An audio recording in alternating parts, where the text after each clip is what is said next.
There's a million reasons you may feel like crap on your run. Nutrition doesn't have to be one of them, right? Like we truly, truly believe that. There's so many intangibles that it's like control the things you can control, but sometimes it's hard, especially when you're like trying to find this stuff here and there. You've got your long run and you're like, crap, I didn't go to the running store or whatever. What if it just could arrive and be there? And what if we could make it as easy as possible?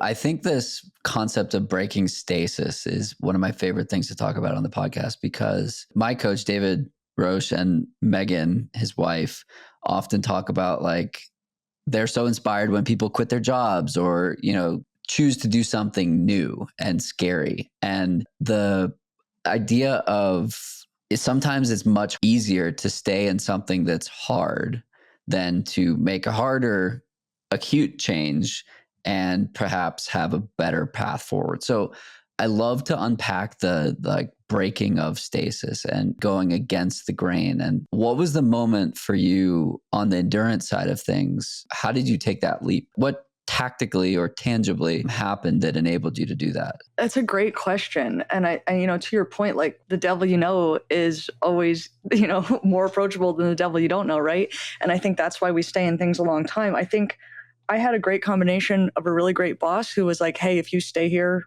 for 20 years, they're going to give you a watch. He said that to me. He was like, he gave me the permission to leave.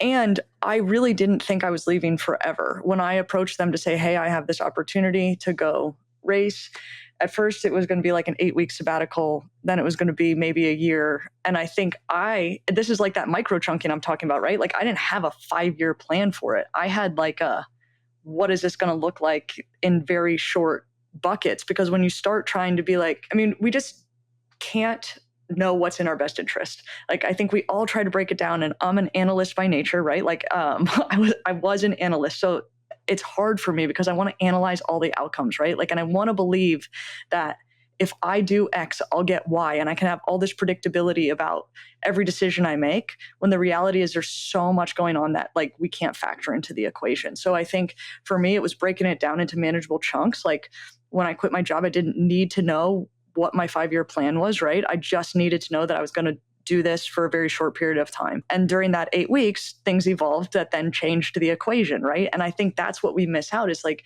as we're moving, like the information that we use to make the decision is not going to be the same a week later, a month later, a year later. And so we try to overanalyze everything to like know, because we all want control in some fashion. Like it's just human nature, right? So I think at some stage you just kind of have to let go of control.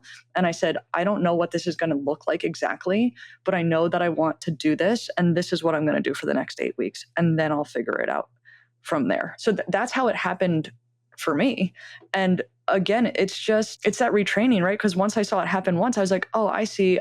I don't have to have all the answers to move forward on something, which was a big shift for me. So that is kind of where it started. And then as you continue to make change and allow opportunity to come your way, you're so much more open to it. And I think it's always that like first time, right? That's always the hardest. And then I think that once you are willing to break through that barrier, it's inertia, right? So like, it's always easier to stay going the direction you are than to pivot.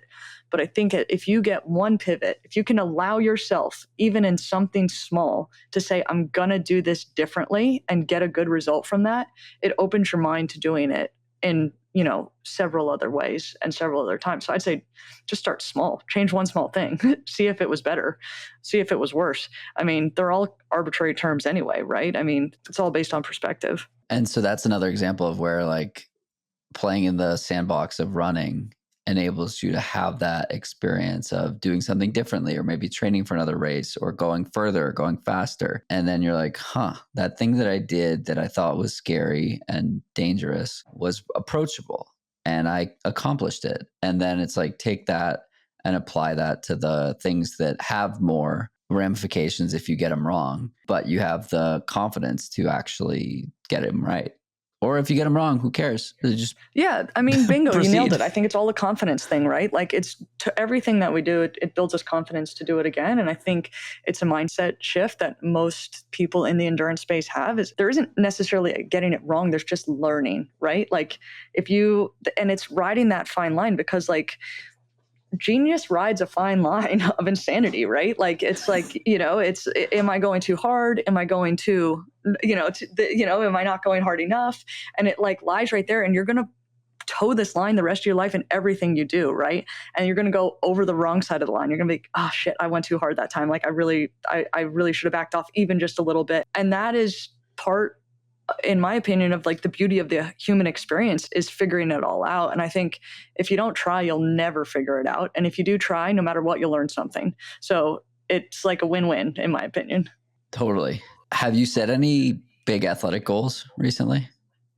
Recently, so this year I had the unbelievable experience of my first teammate ever in racing bikes. She's the one who like kind of brought me into the sport. She was and is an amazing bike racer. She came back into town and she asked if she could stay with me for a race in the Southeast. I'm in Asheville here.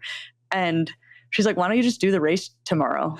And I'm like, because I'm not training. Like I still go out and I still ride and I still love to be working out, but like certainly not at the level to go do a professional race.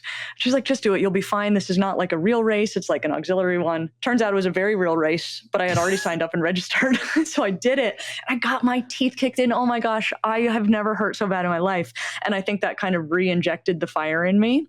I was like, I can't go out like that. Like that can't be my last race. So I trained for a 3-week block and did another race and then did one more block and raced a really hard race in DC. And so my goal was to just finish top 20 and I did. So that was really exciting, just fun re-entry. And I love training. And now my big athletic goal is to smash a turkey trot in a couple weeks. I love it. ACL's intact, hopefully. No ACL. Who needs them? That's what I say. If you're going straight, who needs an ACL? Yeah. That's true. That's a good point. Hopefully there are no turns in this turkey trot.